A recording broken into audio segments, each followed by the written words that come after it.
Next on the 7 for you tonight, flash flooding caused by pop-up storms, leaving some campers in Sevier County in need of rescue. The Sevierville Fire Department sharing these pictures of the campers being rescued from an island in the Little Pigeon River. It happened over the weekend. We're told rescuers were able to get everyone to safety within half an hour. No injuries were reported.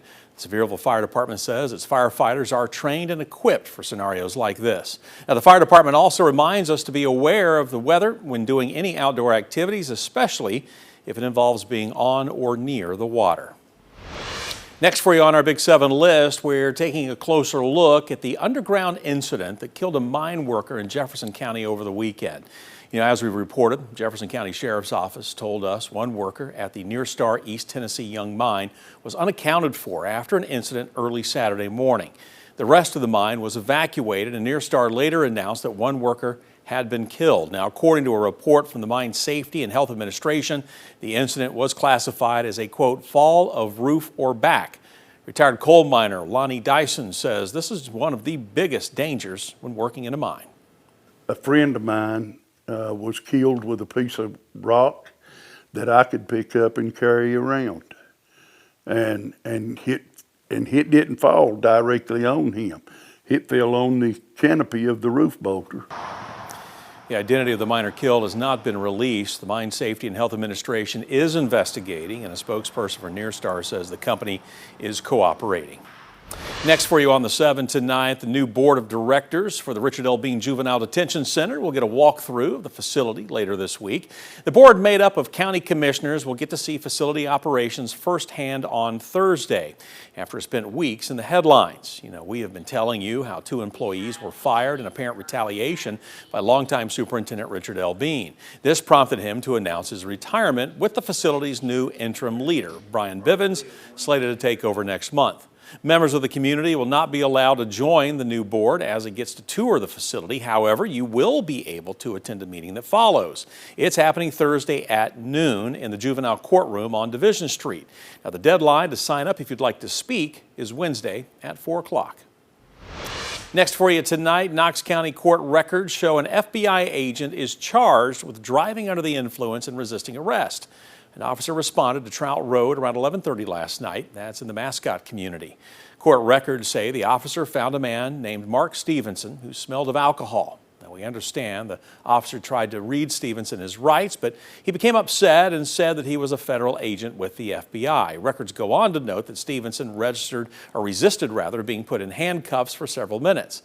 6 News reached out to the FBI to confirm his employment. However, the FBI told us, as a standard practice, the FBI does not confirm employment. In addition to being charged with DUI and resisting arrest, Stevenson is charged with leaving the scene of an accident and property damage. All right, next for you tonight, Young Williams Animal Center is now at critical capacity, and the shelter asking the community not to bring in strays or non-aggressive animals at this time. At last update, Young Williams had 192 dogs in its care, which is double the ideal capacity. It also had 277 cats, which is more than triple the ideal capacity. Not to mention, Young Williams also has several rabbits in his care right now. Now, to help address this challenge, Young Williams is waiving adoption fees with the monetary donation of your choice. We're told fees will be waived through Saturday. And if you are not looking to adopt right now, the shelter says you can still help by fostering animals. All right, next for you now, it's called Operation Southern Slowdown, the speed enforcement campaign beginning today. Law enforcement across the Southeast, including right here in Tennessee, increasing speed enforcement on major highways and high-risk crash locations. We're told the campaign aligns with the travel period with the highest number of fatal crashes in the Southeast. We've got to get people to understand that slowing down is important. If you don't know the mechanics of a vehicle and how long it takes to stop or the amount of pressure on your brakes that it's going to take to get your car to come to a complete stop, these are all factors in a crash that we don't think about on a daily basis while we're just driving down the road, drinking our coffee and listening to our podcast. Operation Southern Slowdown runs through Friday. Next for you tonight, the U.S. Nuclear Regulatory Commission has now accepted a construction permit for a next-generation nuclear reactor and will now review it. We're talking about the small modular nuclear reactor that has been in the works for the Clinch River site on the Roane County side of Oak Ridge. Now, we're told TVA is the first utility to apply to build this new, smaller reactor design. It would generate around a fourth of the Power 1 unit at Watts Bar nuclear plant. It can produce. Now, TVA submitted its application for the Clinch River site in May.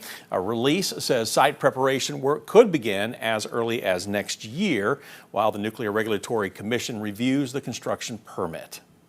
Well, the city of Oak Ridge is inviting the community to a meeting on the future of the South Illinois Avenue area. This deals with part of the city's 2045 comprehensive plan. The meeting coming up for you on Wednesday from 4:30 until 6:30. It's happening at the Greens, which is located on Tuskegee Drive. Oak Ridge's comprehensive plan, by the way, will guide decisions on land use, housing, economic development, and more.